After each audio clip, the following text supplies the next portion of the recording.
কোনো গোঁজামিল নয়, সকলকে নিয়ে ঐক্যবদ্ধভাবে দল গুছিয়ে আগামী নির্বাচনে অংশ নিতে হবে বলেছেন বিএনপি চেয়ারপারসনের উপদেষ্টা আমানুল্লাহ আমান।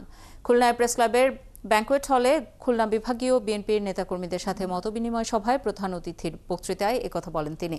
বিএনপি চেয়ারপারসনের উপদেষ্টা আরও বলেন, আগামী নির্বাচনের জন্য ঐক্যের কোনো বিকল্প নেই। প্রতিটি ওয়ার্ড, থানা ও মহানগর পর্যায়ে কমিটি গঠন করে নির্বাচনে অংশ নেওয়ার প্রস্তুতি নিতে হবে। দায়িত্বপ্রাপ্ত নেতাদের তৃণমূলে গিয়ে সকলকে এক করতে হবে। খুলনা বিভাগীয় বিএনপির ভারপ্রাপ্ত সাংগঠনিক সম্পাদক অনিন্দ ইসলাম অমিতের সভাপতিত্বে মতবিনিময় সভায় কেন্দ্রীয়, জেলা ও উপজেলা পর্যায়ের নেতাকর্মীরা তাদের সাংগঠনিক অবস্থান তুলে ধরেন।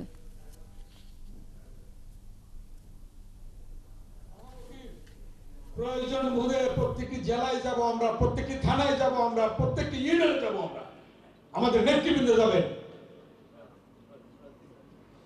এই অনিন্দ ইসলাম, জয়ন্ত কুমারের নেতৃত্বে আমাদের কেন্দ্রীয় নেতৃবৃন্দ যারা আছেন প্রত্যেকে থাকবেন, সেখানে প্রত্যেকে যাবেন।